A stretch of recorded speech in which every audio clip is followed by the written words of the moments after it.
some of you are appendix, so I'll demonstrate both of those. But I've been knocked down here, and I've not let my head hit the ground, and I've got my feet up and away. Okay? Usually they'd be on somebody, so if I'm keeping them out in this position, what I would do from here is I'm going to break the safety rule, because I'm using a blue gun, and get some practice. I'd lift my hips up, draw the firearm, and keep it right here, which is the compression position. I'm going to put the other hand underneath it so it gives the slide enough room for it to work. And I'm going to have to aim this by using the edge of the barrel. Now the problem is, my friend number one and friend number two is downrange. Okay? So I have to shoot up now instead of down in the other retention position, because he's up above me. All right? And that would be it. As I start shooting here, I try to move him away from me, get distance from it. He decides to flee. Now I got to do the second most dangerous thing, get up with a gun in my hand. So I have two clear choices here.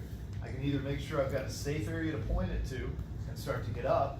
If I have any doubts, I can set it down and pick it up, or I just keep it safe and get back to the stance and then put it away. John had a video the other day of a guy having to do that, and he muzzled everybody in the crowd getting back to his feet. It was incredibly dangerous. So it's a really important part. That may be a post-fight incident of getting back up with a gun.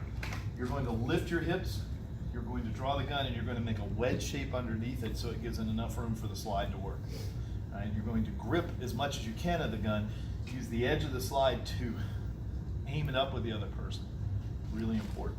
You've got to control them, and they've got to be far enough away. If they're on top of you, this would not be the right time to do it. So if Getty and I are here, and he's in my guard, and I go for my gun here, we both got a chance at it.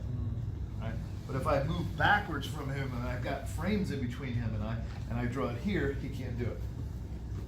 See, I can control the distance. Unless I have really short legs. Okay? I could also up kick him. Okay?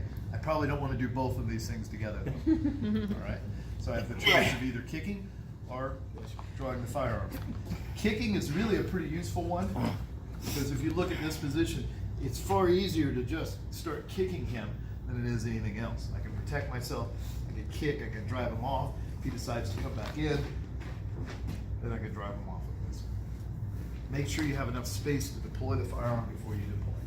All right, so get a partner that you did not arrive with, okay, and then try that.